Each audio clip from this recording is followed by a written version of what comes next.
So, Mr. Harman, can you please begin by providing me a quick and brief summary about who you are, what you're about, and what your message is? You want that quick and brief. All right. Uh, well, I don't know, that I have any direct message that I'm trying to portray to the world other than, I like to help people. And I got into this world of astrology and spirituality back in the 70s. And I was very skeptical of astrology. I always liked science and physics and electronics and all the hard stuff. And the more I got into this, my mother actually got me into this. And the more I got into it, the more I went, wow, it's really has some accuracy and efficacy. And what keeps me hanging in with it is that it helps people. So that's kind of what I'm about. And it's been a real journey. It's a never ending journey. I mean, anyone who says, oh, I've learned astrology or learned all this spirituality is, I think, making a big mistake. We'll never figure it all out. But I think it's a fun journey. And how do you think astrology in general can help people in their day-to-day lives? Well, I think it gives us cycles and it gives us energy points that are highly accurate. And I've actually worked with a lot of people in science with this, physicists and people who were, again, like me, very highly, skeptical. And, it's just energy. It really is. And I think one of the biggest things that you have to begin to accept when you study more of the ancient disciplines, particularly classical astrology, which I find came in vogue, or I should say went out of vogue about the late 1600s. And that goes all the way back to antiquity, as far back as we want to look. Some of the Greek, Egyptian, Chaldean, Middle Eastern documents clearly support that it's thousands of years old. The Vedic astrology goes much, I think, farther back. And most of the Eastern cultures do, like Chinese astrology, Vedic astrology is amazing. And I think one of the first things you have to accept is that we're spiritual beings having a physical experience. We're not what modern astrology has made us out to be is our sun signs. The first thing out of most readers' mouths in a reading is what your sun sign is.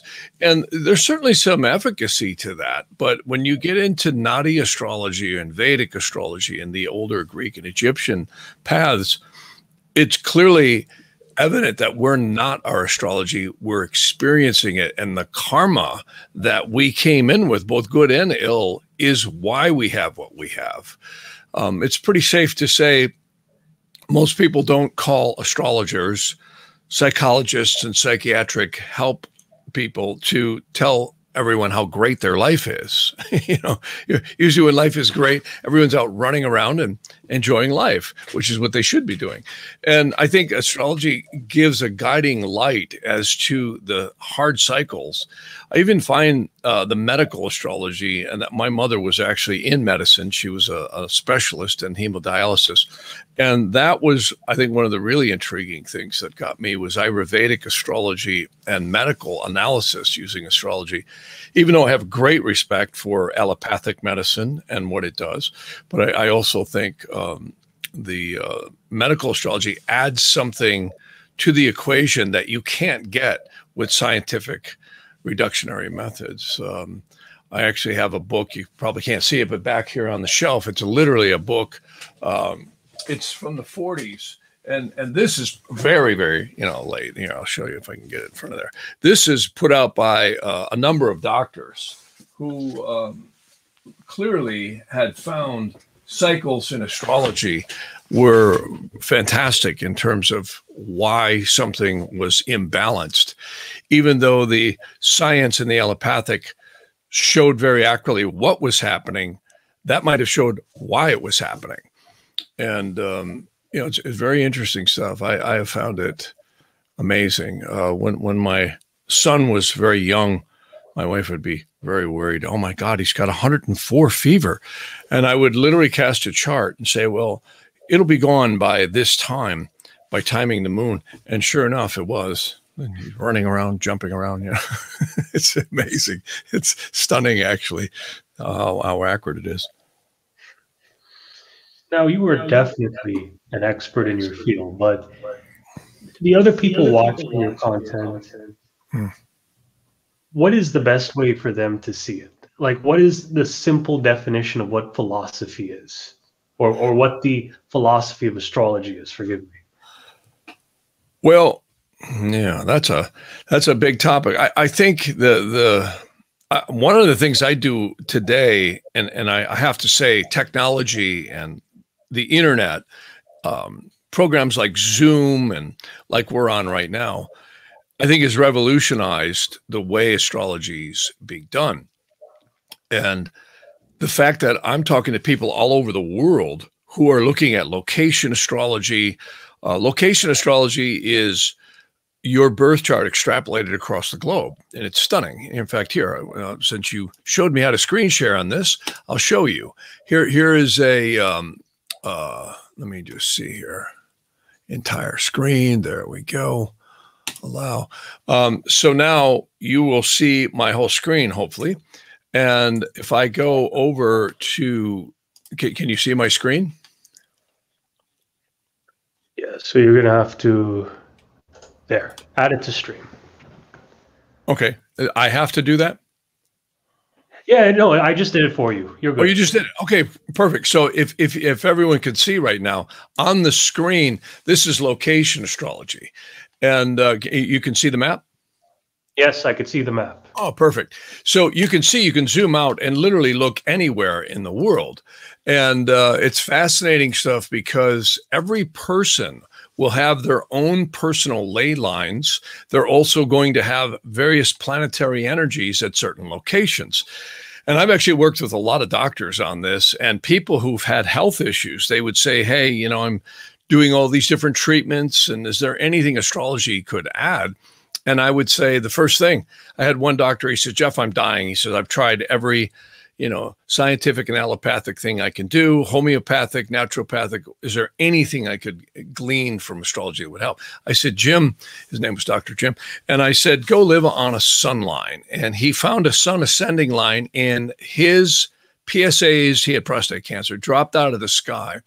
And he continued to be in remission, doing the things he was doing, coupled with the sun line. The minute he moved off that sun line due to financial reasons, he was dead within, I think, about 8 months to a year. But during the almost 2 or 3 years, I think it was about 3 years, he was on that sun line.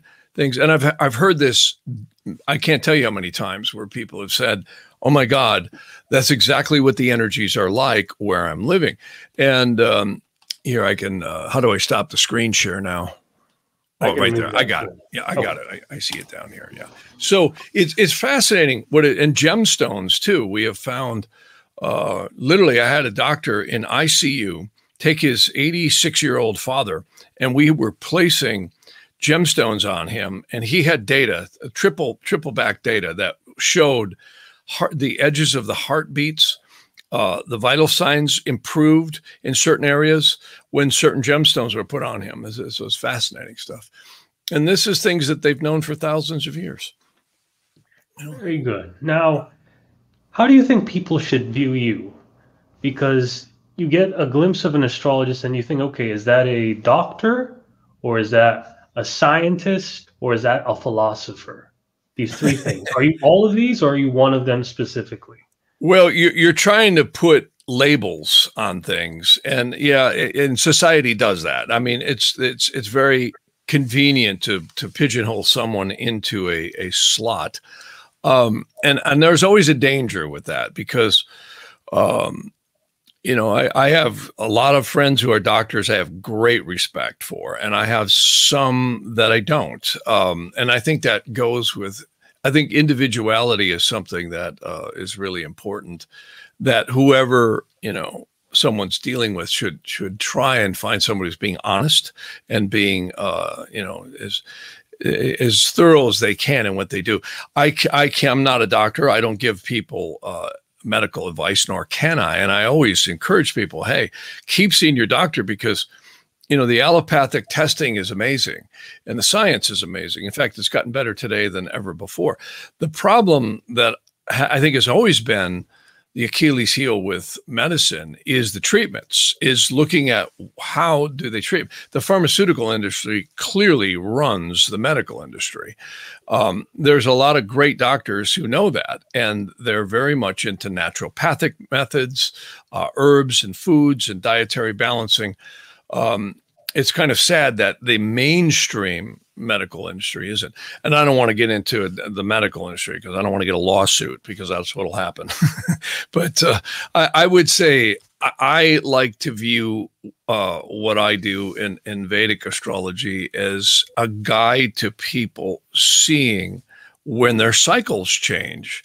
And I think I have a great enjoyment with a lot of psychologists and psychiatrists that I work with and their clients. And we just have an amazing time and discussion about the correlation between our daily drama and our daily life.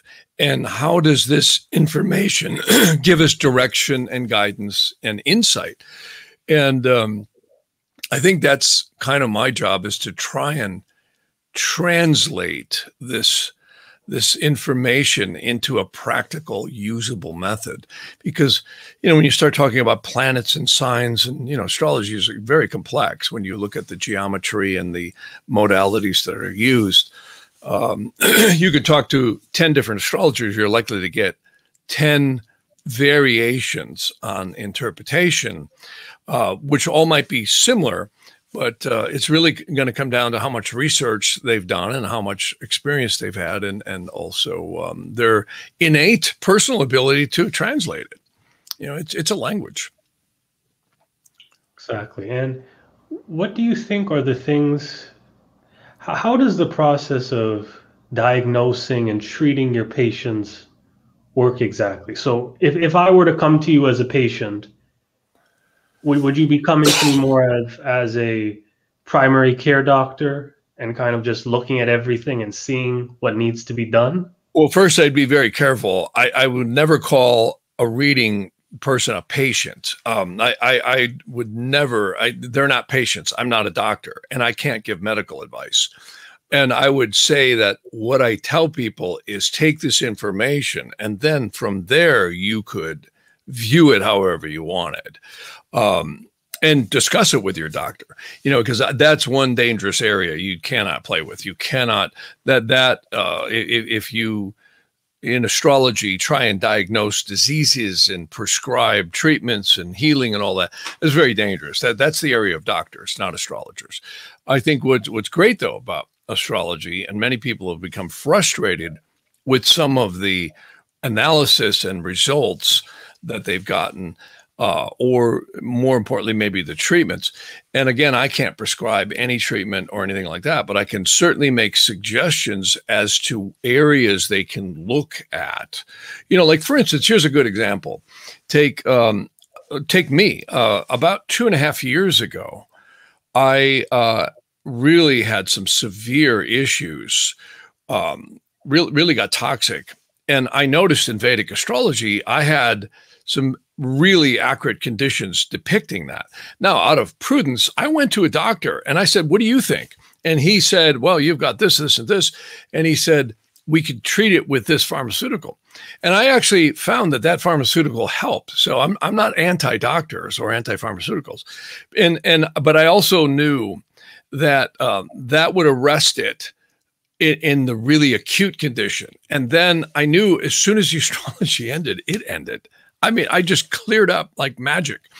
So therein is probably the value is, you know, if people are having an issue, and I don't want to just focus on medical issues, but if someone's having an issue, or even I've found like work conditions or conditions financially, what's fascinating about there's an astrology called Prashna in India. In the West, they call it horary, or they might call it interrogation. That's the one I like the most. And it's divinational. You don't need your birth chart. Literally, someone can ask, is it in my best interest to pursue a particular course of action? Now, in the end, you still have to be responsible for your own actions. Whether you do it or not is up to you. And I'm not here to tell anybody what to do, nor will I ever. But I always will tell them what the chart says. And it's amazing how accurate it is. Like I've had people say, my dog is missing. Will it come back? Will we find it? And the chart is amazingly accurate in telling whether they will or not. And they'll call me back and say, I can't believe it. We found them right about when the chart said. And I've had missing money and thefts and missing people. So it's really a fascinating astrology, and the same thing with business partners and so on and so forth. Lawsuits. I do a lot of lawsuits where everybody's suing everybody right now, and seems to be the thing to do. But it's amazingly accurate because you can see the judge is the 10th house, the 7th house is your opponent, and whoever that opponent is, and you get again, that's not going to win the case for you. It's not going to give you legal advice, but what it will do is give you an idea of whether or not you're going to end up like General Custer, surrounded by the enemy and destroyed, or you got a chance and, fight. So, which can alter the way you approach something. So there's a lot of value to, it's another way of looking at energy points. Very good. And when it comes to energy points, is it similar to chi points in Chinese medicine? Well, that's a good question. That whole science of why and how astrology works has been I think a topic of contention for a lot of people in hard sciences, particularly physics, quantum physics. The Vedic astrology, and here's something fascinating. I'll show you. This is it's not allowing me to. Oh, I gotta select the screen here. I'll show you on this. You seeing my screen again now? Yes, on the bottom right there. You're gonna have to select it and bring it on. I don't see where to do that. It's right next to. Yeah, I see share. It says I'm sharing the screen because it now wants me to stop. I'll do it for you. It's fine. Yeah, perfect. Yeah, it seems like you have to do it. Here's something fascinating. When you look at the premise of Vedic astrology, a lot of people call it Vedic astrology, and that's kind of a pop term. In fact, a friend of mine who just passed away, many people may have heard of him. He was known as Chakrapani. He was an Indian astrologer, and he lived in Santa Monica, and every now and then we'd go out to dinner, and he was a very nice guy. And he coined that phrase back in the 60s. The real name of Vedic astrology is actually called Jyotisha or Jyotish. And that is a Sanskrit word that actually means the science of the light of the soul. And there's many branches. Many of the modern Nadi astrologers will practice Maharishi Parashara's method or Maharishi Jaimini's method. And these are methods that were kind of solidified a long time ago. But the older one, in my opinion, is Nadi, Naadi. Some people spell that with one N. And what I love about Nadi astrology is it takes the planets and looks in a much different way. And what I love is if you look at some of the ancient texts in India, particularly the Upanishads, one called the Tatrayaka Upanishad, actually speaks about the 5 layers of the aura. And they call planets graha. Graha is a strange word in Sanskrit, which actually also means seizer or grasper of the aura. Now, when you think about that, that's a really interesting topic because physicists are all running around, well, but Saturn has less gravity than the delivery doctor in the delivery room, right? And, you always hear these kind of snide, smart aleck comments. And I couldn't agree more. Saturn does probably have less gravity pull on you than the doctor in the delivery room. Except we're not talking about gravity here. And the Upanishads speaks much to that. There are energies spectrally that we cannot fully measure. There's a lot going on. And I really think, I always say, forget Trinity, Neo, and Morpheus. that literally this might be the real matrix of the soul. One of my favorite diagrams to show is probably this one. You can see here, this big, thick dashed line is the demarcation between what maybe modern psychology would call your conscious mind below here, and up above, this could be likened to the model of maybe the subconscious mind. But a better metaphor might be, this is the present personality.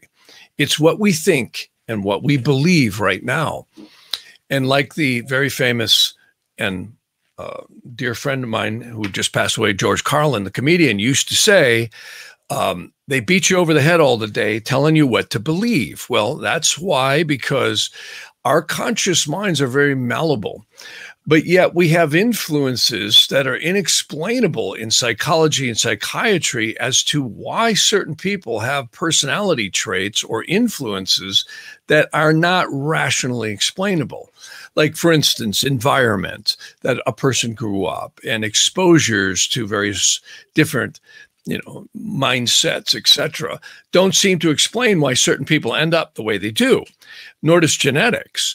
Well, now enters the possibility of karma. And see, in the Vedic astrology, the principle is we carry this life force energy from death to rebirth, on and on and on, through the incarnations. Many people are familiar with Christianity, and Rome kind of threw the whole doctrines of reincarnation out the window somewhere between the 1st and 3rd century. And that was probably due to the bearded men who were murdering each other to figure out what Christians might believe for the next 1,500 years. So a lot of things got altered, I think, from ancient Christianity. Other religions, the older ones, particularly Judaism, Buddhism, you take Hinduism, and many, many others, reincarnation was absolutely a complete integral part of their religion, and still are. And there is overwhelming evidence in the psychiatric fields that people don't die. Some of my favorite materials are what medical doctors and psychiatrists have done, like Dr. Carl Wicklund, Dr. Edith Fiore, Dr.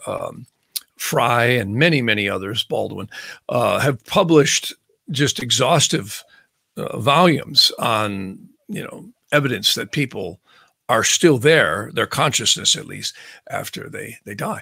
And of course, this is exactly what this is a plate or a picture out of the Bhagavad Gita, if you will, that shows that white life force energy.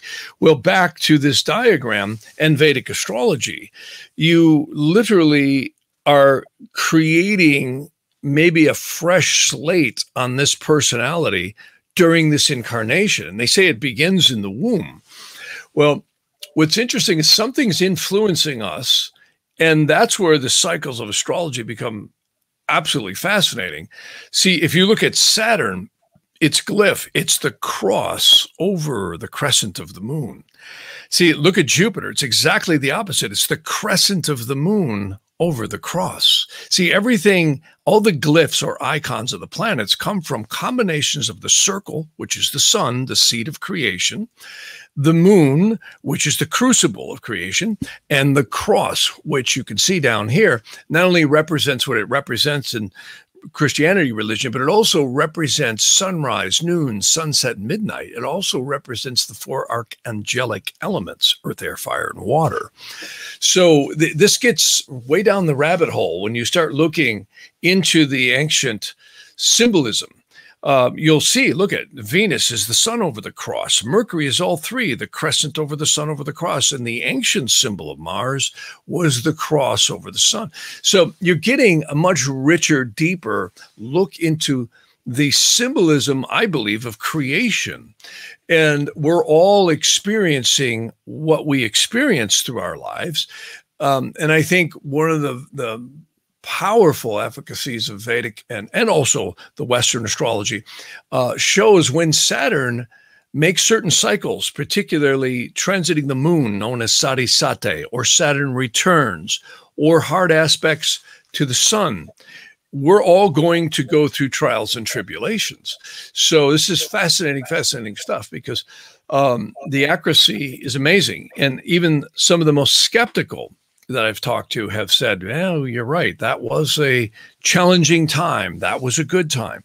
And the lunar zodiac is another very fascinating thing, which that actually, believe it or not, surrounds the Earth. You can actually see this is the 27 lunar mansions that surround the Earth, known as the nakshatras. And this is primarily not used in Western astrology. Most of them haven't heard of it. If they have, they use a 28 lunar mansion system, which is, again, more Chaldean and Egyptian, which I also find accurate.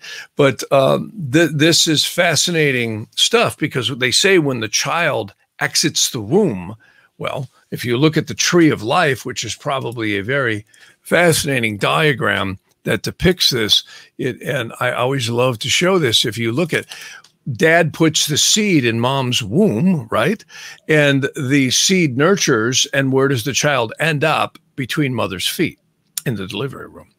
And until they start making full test tube babies. I think that's kind of the way it's being done these days, and has been for thousands of years. So what's interesting about that is the sun is the seed of creation, the moon is the crucible, and spirit manifest is the earth.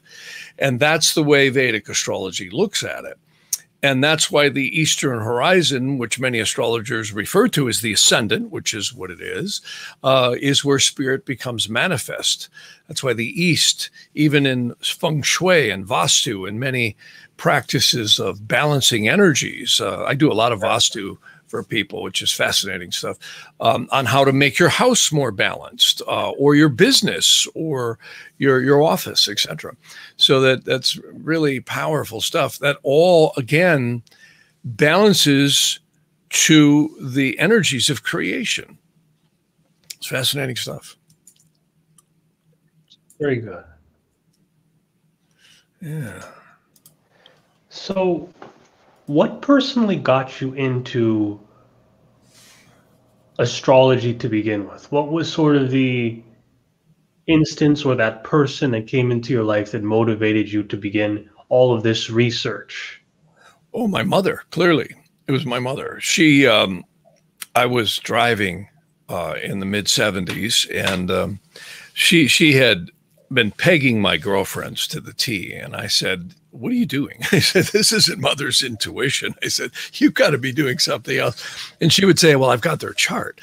And I'd say, well, what do you mean you have their chart? And she said, I have their astrology chart. And she was also doing interrogations on them, which modern astrologers call horary. I don't like that word, but whatever, we'll call it that because many people are familiar with it. And I said, come on. I said, this stuff doesn't work. And I said, because I've always heard the lore, of that stuff against astrology. And she smiled and she said, before you debunk it, check it out. And I did.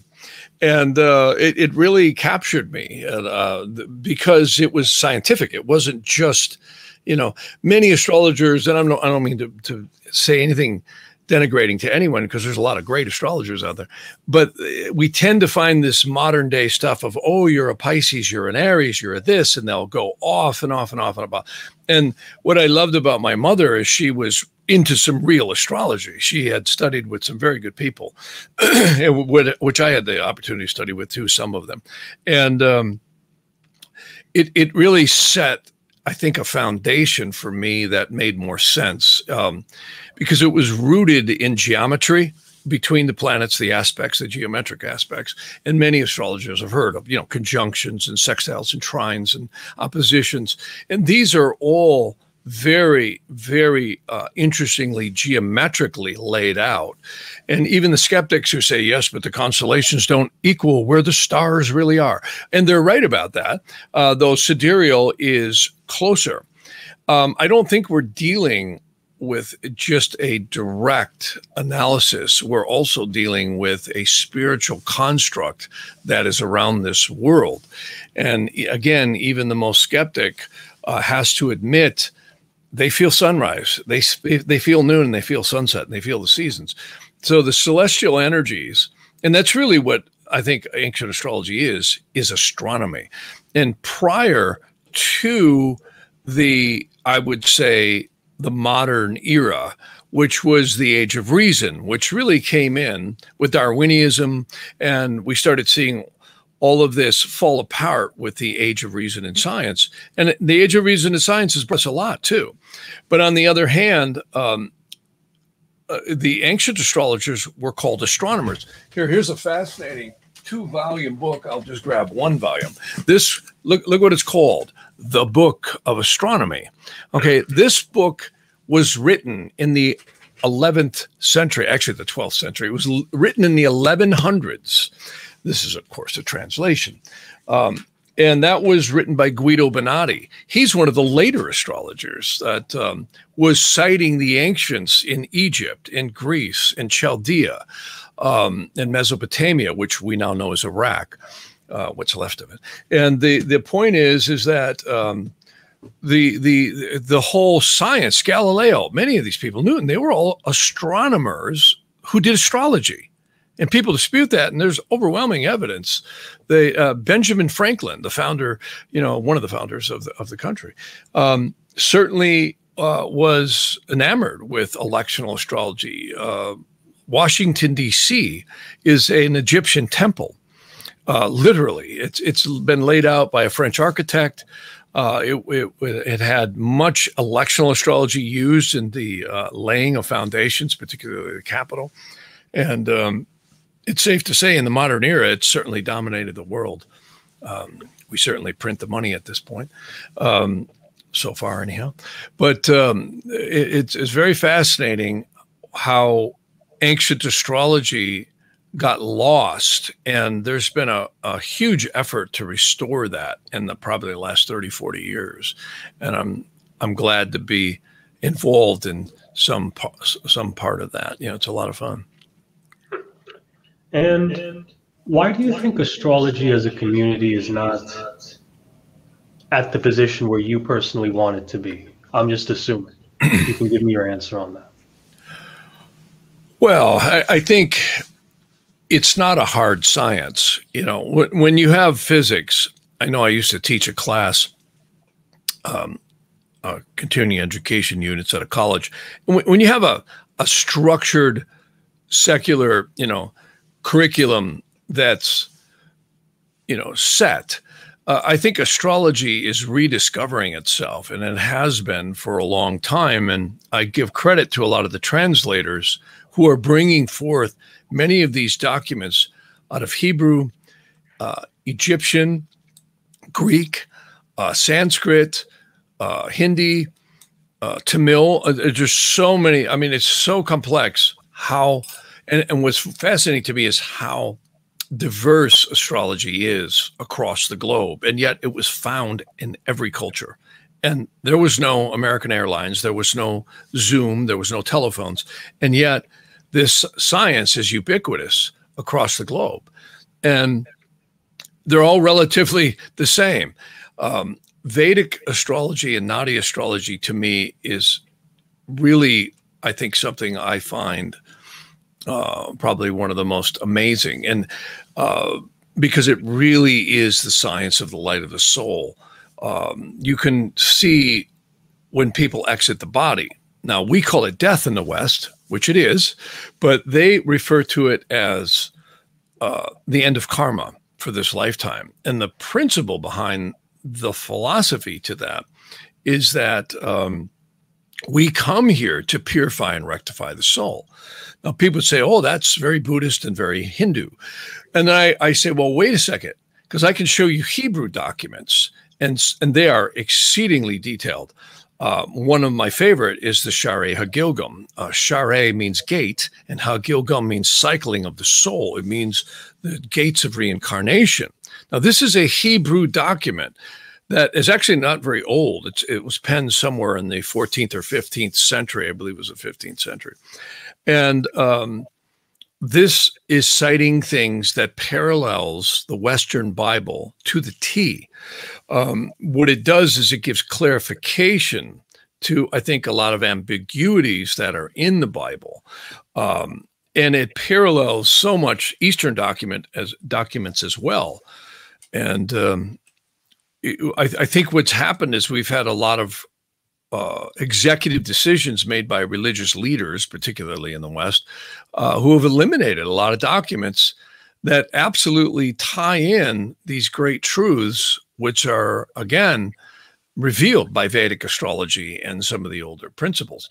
Instead of calling you your sun sign, they look at, no, you are a spiritual being having a physical experience. You came in at this celestial arrangement. Here, I'll show you a fascinating diagram that I love to show people. Here, I'll put that back in. You've got to, I think, got to select the entire screen here. There you go. And then if you kick me on, this is probably one of my favorite diagrams to show people. This diagram right here is, no matter what your religious background is, most people, unless you're an atheist, believe that there's some higher power. We'll call it God, for lack of a better new description in this modern world.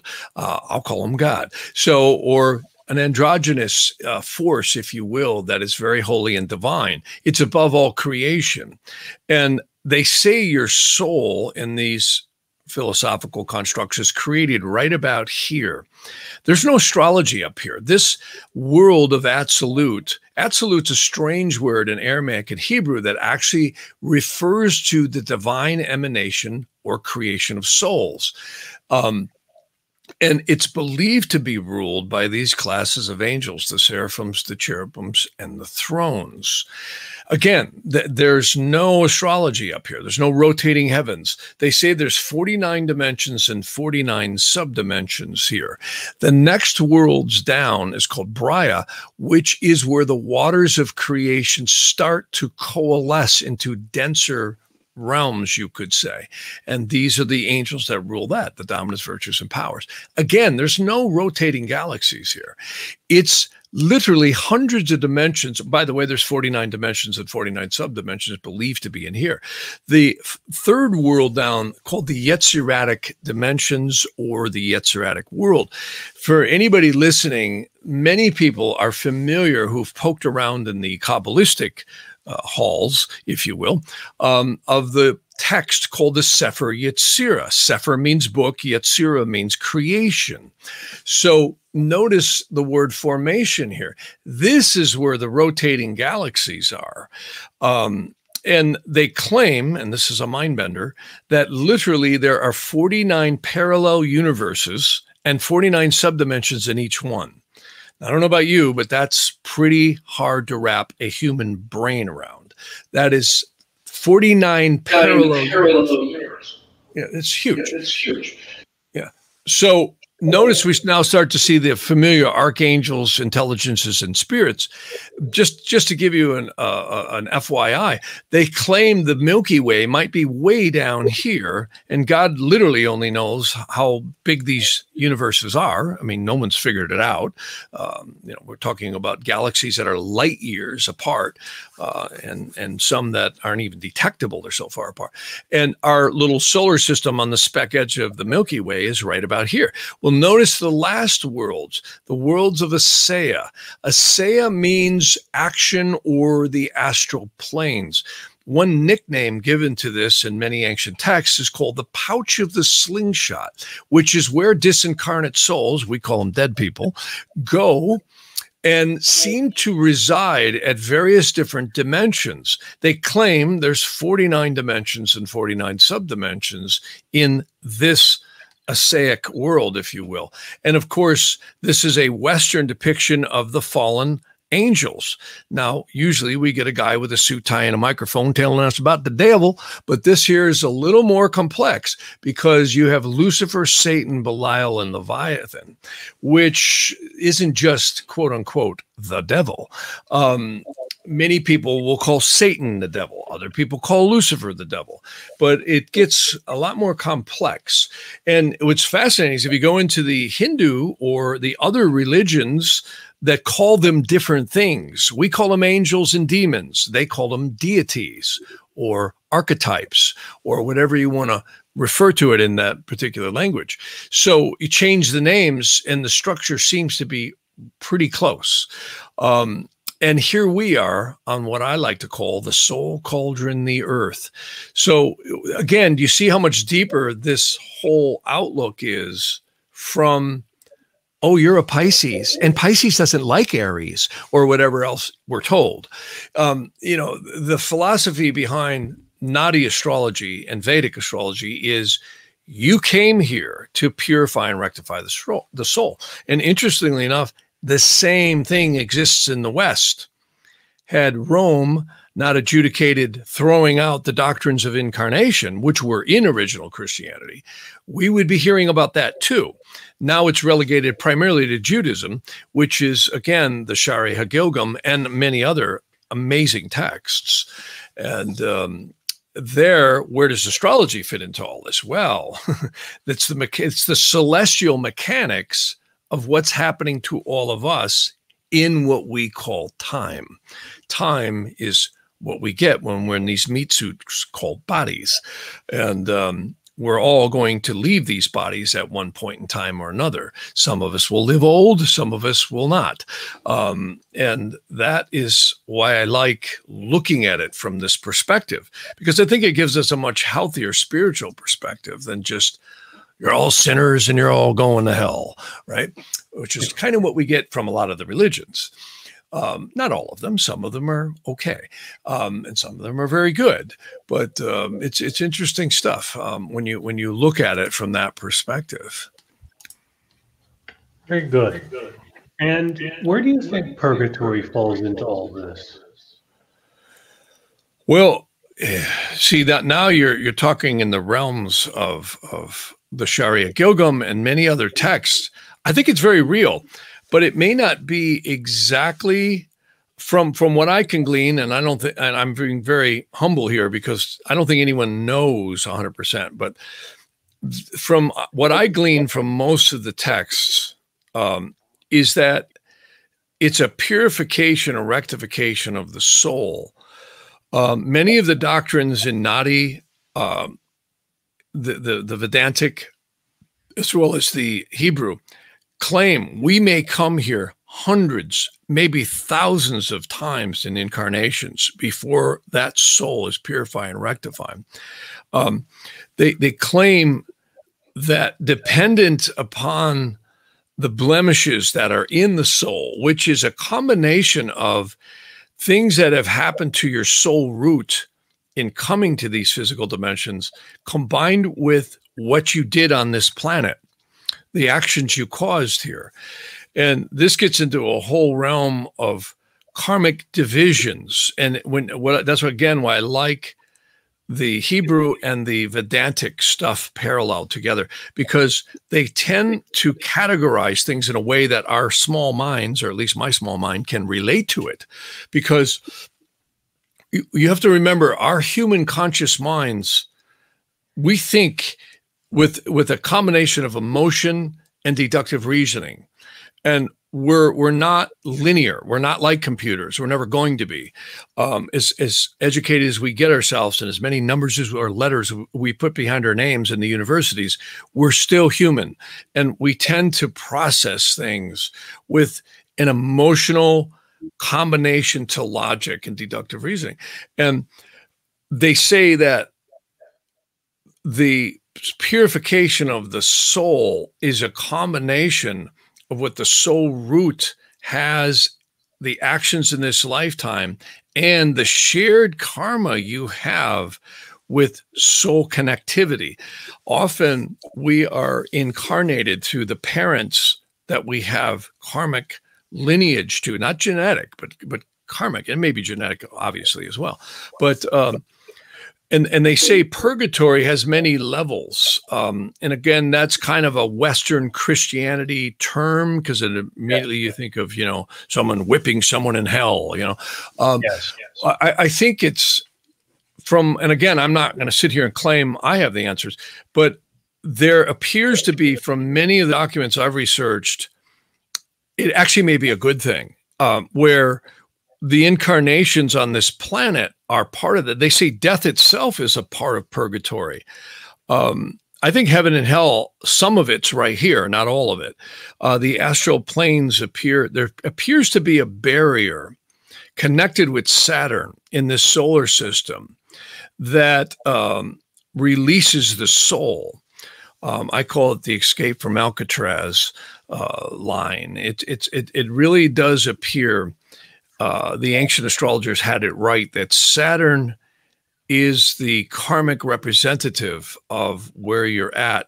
And the positions of Saturn in the chart, its dignities and aspects and aspectual positioning is directly related to the karma that we all are here to purify in this incarnation. And Jupiter seems to be the life breath force of the soul. Here, I'll show you this diagram again. This is a very, very, I think, wonderful diagram to depict what I'm talking about. And again, these structures, or these diagrams at least, allow us to talk more intelligently. If you notice, Jupiter is the life breath force of the soul. Isn't that interesting? Jupiter's by far the largest planet in the solar system. And it's almost like voltage in a wire in Vedic astrology. Saturn is the karma. Notice Saturn is above this big, thick dashed line, which psychiatry or psychology might call our subconscious mind. So these forces of karma, or, every time you say the word karma, people tend to go, whoa, it's bad. It's got to be bad because you got karma. But it's actually, I would say we have all kinds of karmas. And that's what's interesting about Vedic astrology. They divide it up into karmas that you're here to experience now, karmas that are waiting to be experienced based on the celestial astrology releasing it. It's usually Sati Sate and Saturn's position to the person's birth chart. And then you have karmas that you're creating. So, and karmas you're sharing with, oftentimes, siblings, people we marry, people we have relationships with. We might have a boss. This stuff is very hard to linearly decipher, but it shows up in many areas. And notice Mars is the ego, the drive, the will. Mars also represents force and violence, also strength. So Mars can be good. Mercury is logic. It has all three of the glyphs, the crescent of the moon over the sun over the cross. So Venus is love and passions and wealth, desires, artistic creativity. So we start seeing a symbolism in astrology that fits a psychological model that we all have in one shape, form, or another. And there's no two people exactly alike, because when you look at the complexities of real astrology, you could never get the same birth chart twice. And even the skeptics will say, yes, but what if two children are born at the exact same time? I'm like, okay, are they going to be in the exact location? Well, they could be, but the soul is going to be different. It's karmic influences, fixed stars, which are way out there in space. You could have seconds can alter the strength of a fixed star in minutes and seconds in a birth chart. If anyone's ever been around surveyors and looked at a transit, which is a telescope that looks at land, when they survey your land, you can move something a slight little position and notice a big difference will happen.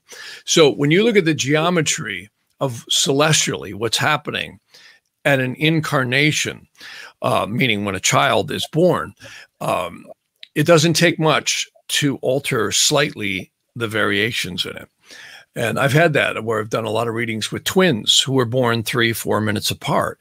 And there is a lot of similarities to the cycles they experience, but their souls are completely different. And it's very interesting stuff when you get into fixed stars. It's very complex, and the geometry is very, very complex. The whole matrix is very complex. So it's fascinating stuff. Thank you for that answer. And the next question I definitely want to get into is,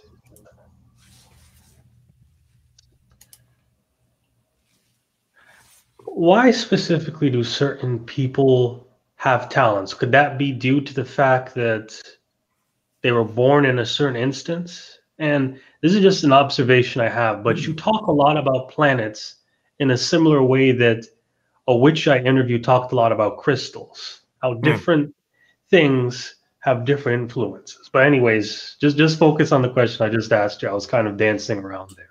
Yeah. I think it's a combination of human will and free will, because we all have free will. It's also, see, that's where the spirit and the soul enters in. You know, astrologers spend a little too much time on just trying to think astrology is directing everyone's life. It's influencing our lives, to be sure. But it's kind of like the analogy of a driver of a car.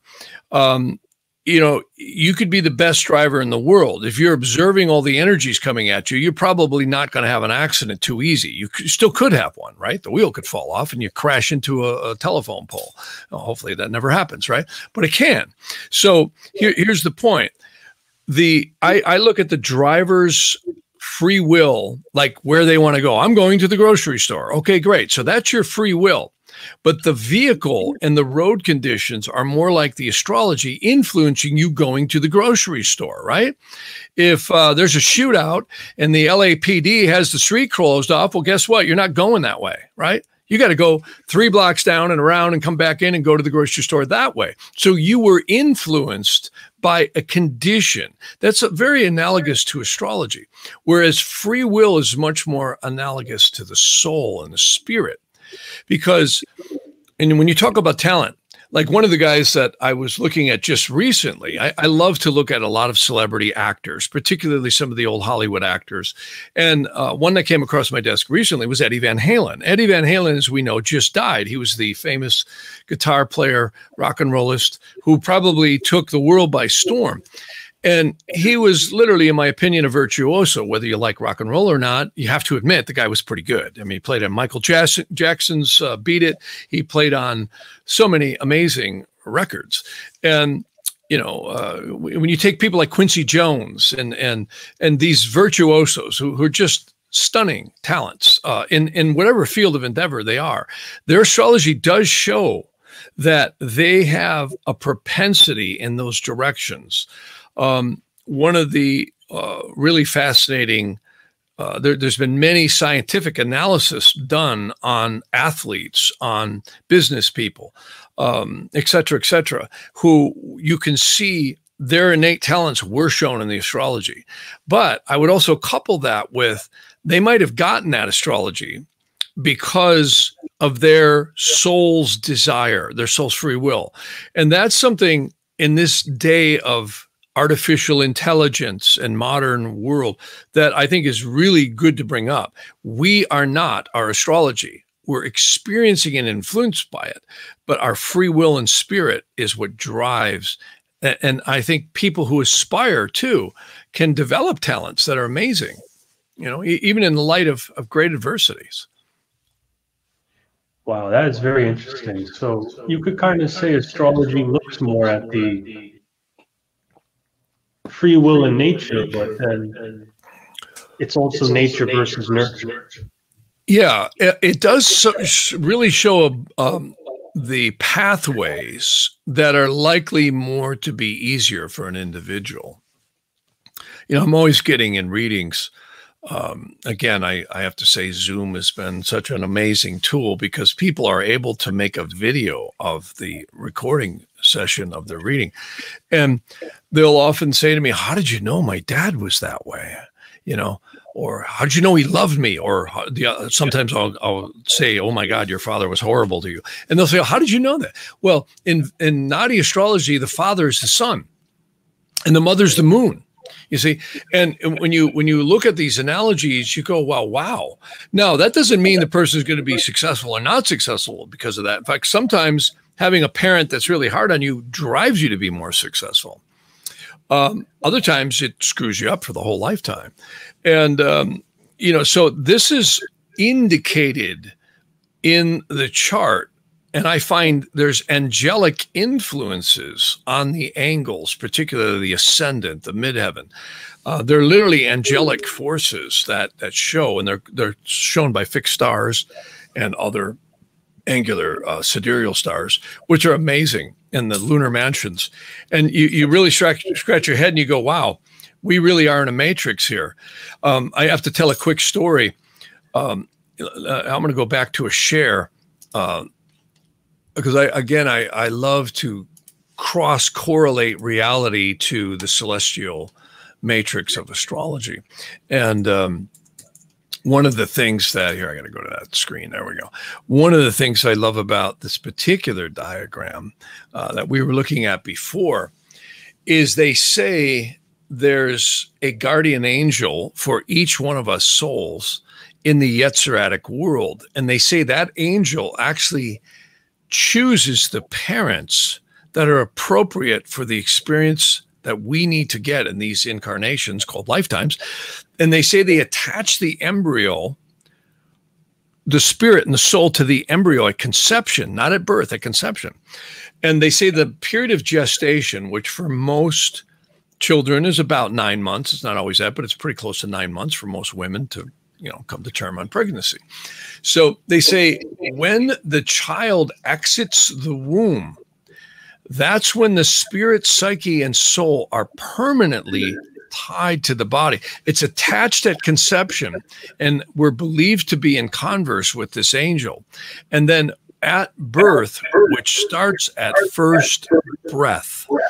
And if you look at the breath, sounds like we're getting an echo here, but at first breath, which is called the Rosh in the Aramaic and Hebrew, which is spirit. That's when the spirit, psyche, and soul is tied to the body for the duration of the life. So they say that celestial energy is picked by the angels as to when we incarnate. And, that's pretty magical stuff there.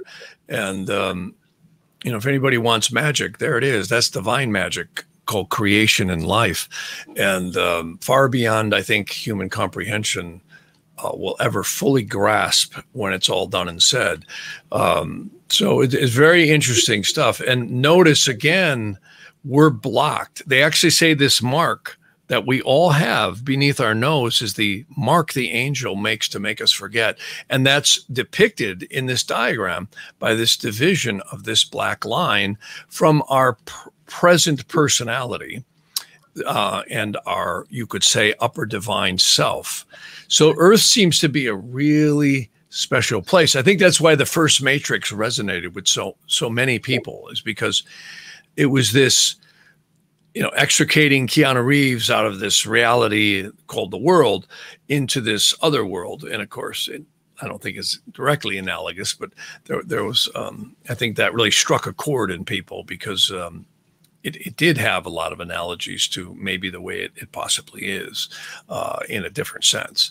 So interesting stuff. And, you can talk about this stuff to the end of time.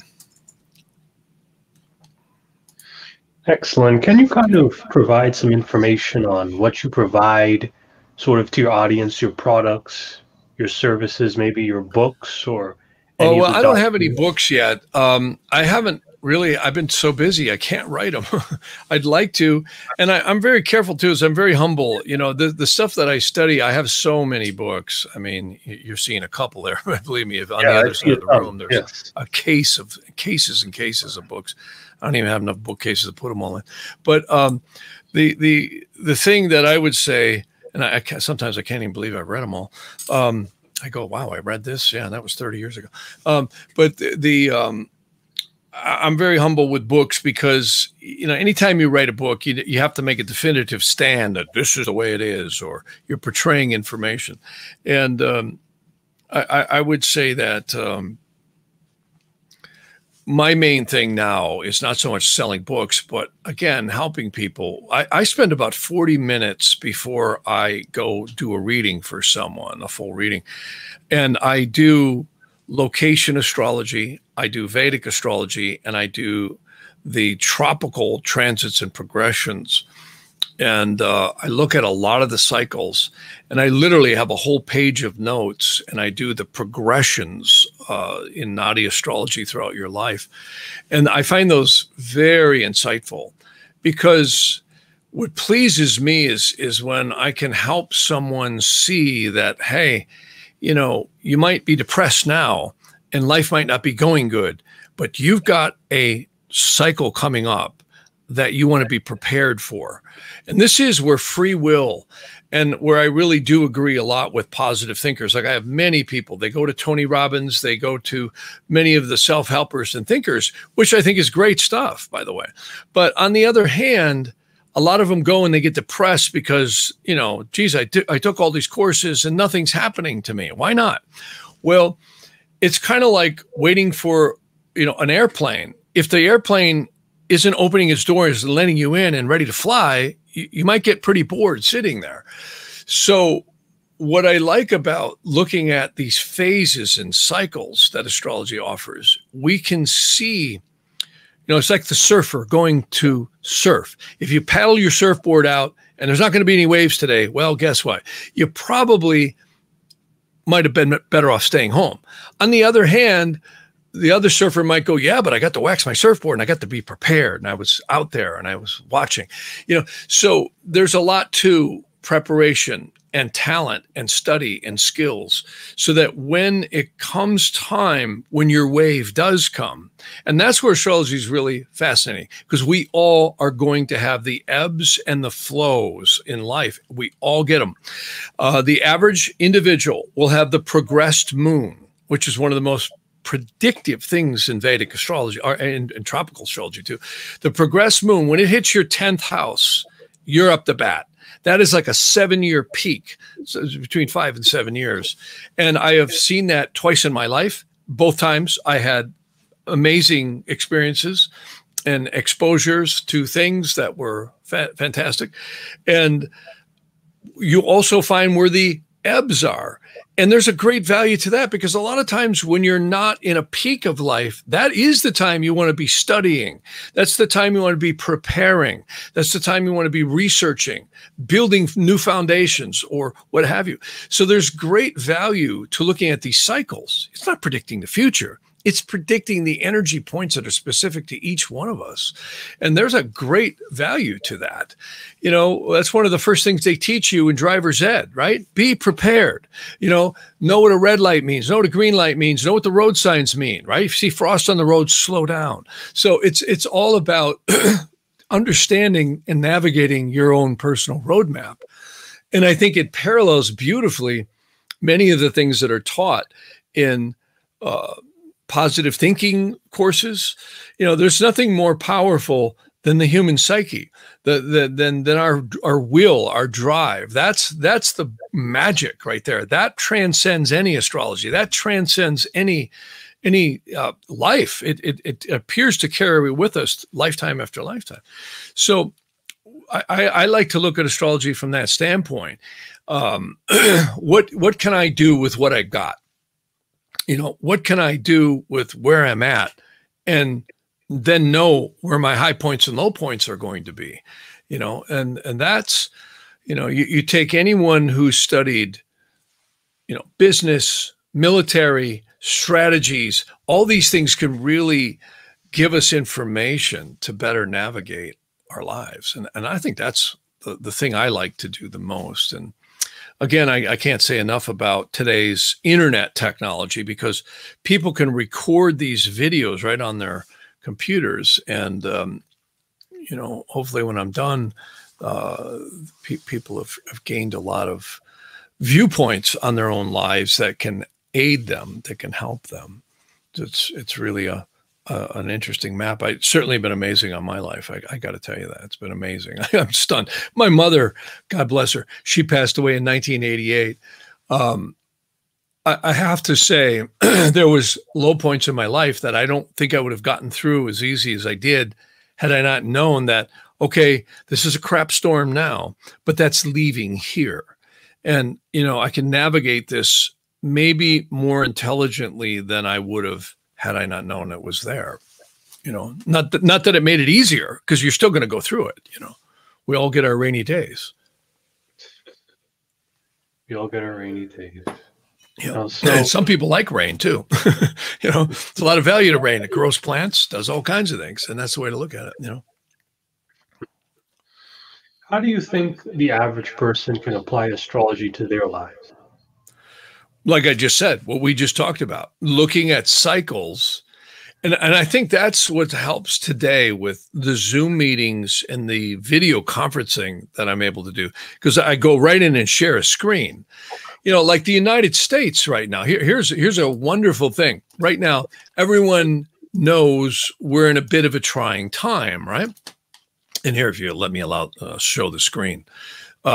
Here's a good analogy to astrology. So, we currently right now, this is the United States, what we call Sibley chart. It was named after Ebenezer Sibley. And right now, if I put up a bi-wheel, this is the inner wheel of the United States birth chart right here. You can see it was July 4th, 1776. Now there's disputes. Some people say it was at 6:30 p.m. Other people say it was 5:10. We'll stick with this chart for right now. In any event, we have something exceedingly powerful about to happen to this country over the next couple of years. There's, for the first time ever, this is Pluto right here. And I know many people laugh and say, yes, but Pluto's not a planet anymore. Well, the astronomers can't decide what to do with Pluto. They don't know if it's a planetoid, a planet, or just a little body out there. The only thing I can tell you is in astrology, it certainly shows up to be very accurate. We have Pluto is the sun over the crescent of the moon over the cross. The United States has a Pluto return that can only happen between 240 and 248 years. It's not exact, but it's about that. And what does this mean in plain English? Well, this is going to transform this country. It either won't be here as we know it over the next couple of years, or it may miraculously transform into the republic it once was. And, again, everyone's worried about Biden and Trump and everything else and all that, and all the politicians. I'm more with George Carlin. Forget the politicians. You have owners. They own this place. They print the money, and they do. So we're seeing transformations with technologies. I think the future of this world is going to be drastically altered by what happens to the United States over the next couple of years. And the Vedic astrology shows the same thing. And you can actually see Pluto right here in the transiting chart is going to be joining. In fact, here's another way astrologers look at this. These are known as graphic ephemerises. And you can actually see Pluto makes its conjunction right there, February of 2022. Comes back again in July, and the final hurrah is the January of 2023. Now, this is a tropical zodiac. If we move that to sidereal, it's going to be happening in 2023 and 2024. There's great dissension between astrologers. This is why I use both. Many people have heard of the precession of the equinoxes. Western astrologers use the tropical zodiac, which is based on the equinoxes and the solstical points, meaning the spring equinox, summer solstice, fall equinox, and winter solstice. So if you speak to a Western tropical astrologer, they're probably going to call you a particular sun sign that might be different in Vedic astrology. Why? Vedic astrology uses this outer zodiac, also kind of called the sidereal zodiac, which is, it's well known that our solar system goes around the central sun somewhere between 25 and 26,000 years. And there's all kinds of, staunch calculations that no one really knows. It's somewhere around 25,700 something odd years. That's best guesstimates. And there's no little 7-Elevens or mile markers out in space that says you've entered Aquarius. And many people right now are espousing we're in the Aquarian age. It's all love and light now. Well, I don't know about that one because I don't think we're in the Aquarian age, and I don't want to get into that topic. But I think we just had a conjunction in tropical astrology in Aquarius of Saturn and Jupiter, but that's not the Aquarian age. For the last 50 years, I've been hearing everyone telling me we're in the Aquarian age, and yet the wars and the carnage keeps happening. I would love to say we're in then? I think we're in a yuga right now, a Kali yuga with a sub period of change. I think we hit the Aquarian age when the Hebrew calendar runs out. I think it's going to be very close to that. It's about 200 and something years from now. So when you see the Hebrew calendar hit 6,000, I would guess we're going to be pretty close. Again, I've studied with so many different people and so many different calculations. No one knows. That's my opinion. No one knows. I don't know. I think we're going to see it about 200 years from now. See, our solar system might be doing close to 500 million miles an hour around the central sun. This is vast distances to go. These are known as the ages. You see, the age of Aquarius would happen when our solar system enters sidereal Aquarius. We've been in the Piscean age since the beginning of the era of Christianity. Not exactly, though. Best guesstimates are somewhere between the 2nd century and the 5th century, we entered Pisces. So, not to dash the hopes of any Christianity followers, and I honor that religion and many others as well. I'm very open to many different philosophies and religions. I think many of them have great truths.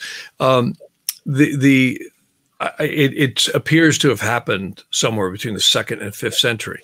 The Iron Age was the age of Aries and the age of the bull. You know, we hear about these as we go back into some of these ancient religions and references. So I can tell you this much.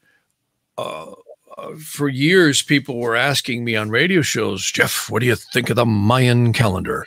And I said, nothing. I said, I can't come up with anything with the Mayan calendar. The Mayan calendar had no correlations that I could tie together that would end the world, you know, make the UFOs land on the White House lawn or any of this other stuff that was being predicted. What I did warn about was 2020. I said, watch out for 2020. Why? We had a Saturn-Pluto conjunction in the sky. That's mundane astrology. See, mundane astrology is a whole nother topic. There's many types of astrology.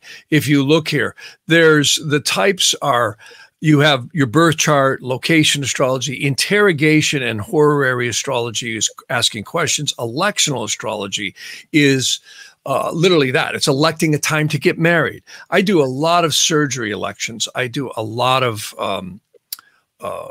in other words, people going in for cosmetic surgery or elective surgery, cataract surgery, and they'll get from their doctor the time they can do it. And then I'll give them the best day to go because the body heals better on good energies. Those are called elections. Then there's mundane astrology. Mundane is the study of what's happening in the world. And I was warning about 2020 for the last 20 years. I said, watch out for 220. I said, this is when the fireworks start. And what did we have happen? The COVID-19 global change. The last time Saturn and Pluto mixed up was 9/11, which totally changed global travel. The Patriot Act, everything changed. You will never again run through an airport and jump on a plane like I used to do many years ago and many others used to do, because we now have to be shaked upside down to make sure we're not carrying any guns or weapons, right? Run through metal detectors, and it won't be long. The barcode and the chip will be in our foreheads. They'll just scan you. But the point is the mundane astrology literally is the look at what happens in the world. Well, if you look, Saturn and Pluto joined at the beginning of 2020. If we go back right there, look at in the beginning, you could have set your watch to it when the pandemic hit. Look at Saturn and Pluto were right together in January. I think it was right around January 20-something, 23rd or something like that. I forget the exact day, but it was like clockwork. Yeah, it was right there. Look at that. Saturn and Pluto joined literally in 2020. And that was the beginning of probably one of the most, I think, changing elements that the world has seen. It shut this whole planet down, not just the United States. And then we had the Saturn-Jupiter conjunction in tropical Aquarius on the winter solstice of 2020, which I think is going to usher in a whole new era over the next couple of decades. I think we're going to see energies released and technologies and expansion unlike we've ever seen. We've also seen a lot of fascist stuff. One of the things we have to be careful is we don't say too much on this broadcast, because if we do, you'll be shut down. The censorship is come in like fascism. It's not too much unlike Nazi Germany in 1941. And so, these planetary energies really show in the mundane astrology. And mundane's kind of a strange word because it sounds like it's not important. But mundane just means world astrology, might be a better way to say it. In fact, I have a lot of ancient documents. They call them exactly that, the astrology of the world, when eras change. And we're in an era change right now. We really are. It's a huge era change. Excellent. Yeah. Now, Mr. Harman, this was an excellent interview. Thank you so much. Oh, yeah, you're welcome. And appreciate all the stuff you provide. Well, the only reason it was fairly good is because I have coffee. You got me up at early in the morning. So as long as I have coffee, then I can talk. So, all right, my friend. We had fun.